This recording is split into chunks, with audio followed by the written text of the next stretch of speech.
Okay, so my name is Anne Piché, and I am a photo-based artist out of Ottawa. This is my second career. My first career was a technologist, and everybody has their 5 seconds of fame, and my 5 seconds of fame is that I am the first female electronic technician hired by the RCMP. I worked in RF, radio. I climbed towers, hung out of the back of cars, and fixed their radios. And being the first, I think what happens is people feel that they need to justify why they are where they are, and I used to hear all the time that I don't do technology, that I'm an art person, that I don't do math, I don't do science, that's not my thing. And I used to think, well, I don't do math very well as well, but here I am, let me fix your radio. So that's where this started, and that has informed my practice as an artist.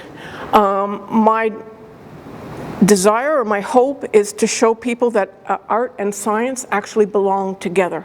They should not be in 2 separate boxes, and I'm not talking particle physics science, I'm talking base science. They should be together, they should not be separated. So this one, this particular exhibit here is called I Don't Do Math. Originally it was called, because normally when you work over a few years on a series, it was originally called Mathematica, very elegant, and it was about my fractured relationship with math. Sometimes math works very well for me, and sometimes it does not at all. I had to do calculus to become a technologist, and basically I memorized it like a Shakespearean play, and I did really well, but if he had deviated one, moved an equation or moved an equal sign, I would have been lost. I scored really well, and I haven't had to use it since, so life is good, right? So my original artist statement for this was, I don't do math. Anything more than 2 + 2 and I'm out the door. That's how I opened up for this. And I did a lot of research, and I talked to a lot of people, and I Googled, math issues, math problems. It took 2 years for me to come across the term dyscalculia. Didn't hear of it. It was like, now I can't get it off my Google search bar, but I could not, it just didn't show up. And when I first found it, I started to read about what dyscalculia is, and I started to go, well, that's me, that's me, that's me. And I thought, it actually felt good to see myself in some of the descriptions. And I thought, well, if that's the case for me, it would probably be really good for other people to see themselves in the descriptions. So this whole thing pivoted, and it's a small I, don't do math, because it's not about me, it's about everyone. And the background for this, where the inspiration came from, is there's a photographer named Hiroshi Sugimoto. I don't know if anybody knows him. He's a Japanese photographer. He's in his 80s, takes incredible pictures. And he believes math and science and art belong together. And he did a series where he took pictures of mathematical models. But these were very literal, very, like he literally photographed the model itself. They were based on trigonomic functions, all done in black and white. And I thought that's too literal for me. My relationships with math is a lot more messy than this absolute constraint. So what I did was I usually start with an image, and then I find an equation that kind of works with it. Keyword here is associated. May not be an exact, and I just hide under the curtain of artistic's license for that, right? But the important thing for what I want people to see is that you might see the math, graph theory, this is a channel depth. You might not understand what that is, but you can see the photograph. So it's the unfamiliar math in the familiar medium of a photograph. They are all done in black and white because for somebody who has dyscalculia, something is missing.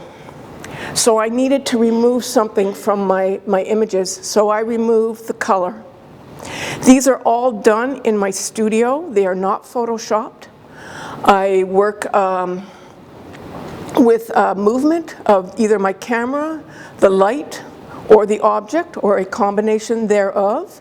And to me, they needed to be in black and white to put forward what dyscalculia is. The one over here on the far, this is, I got very fortunate because I met Roberta at the FEM meeting in University of Windsor last year, 2024. And she asked me to come here, and then she introduced me to some incredible people here at U of T, and one of them is Professor Amanda Chow. And she lent me some mathematical models. One of them is the brachiostone model. We're looking to see which one goes, the ball goes down the fastest, the shortest path. So I flipped it upside down, and it looked to me like pressure, like it was buckling under pressure. So the formula is actually Euler's formula for buckling. Because everybody I talked to, everybody I Zoomed with was the pressure that they're under to get the math done, to get it taught. And there is no room to insert any art. There is no room to try something different. It was like, I have to meet this deadline because then the next professor is coming in and he's going to be teaching that, so I have to be at point A so he can pick up from A to go to B. And so that's one of my favorite ones because of the folding and the pressure that we all feel ourselves under. Some of the profs here at University of York, they were talking a lot about mapping. And this is actually, if you go into the woods and you see that maiden hair that sits on, that's what this is. So this has got Professor Sarah Mays Tang, several people in this particular one. This is Daniel Ansari's quote. This, to me, is one of the most important panels here, the right to do math. You don't hear about it, you hear about the right to read, but you don't hear about the right to do math. And again, I'm not talking about the math to put you on the moon. I'm talking, like we were just talking about, I'm talking about the math to know if your gambling score is good, if your social media is good, you know, if your doctor says, oh, take 3 pills instead of 4, can you count it? Do you know when your hydro bill is due, right? You know, you're going to cut a recipe in half. Do you understand it? So we're talking, what, grade 7 and below math? Like, everybody should have that ability to, and the right to learn it. But we don't hear that.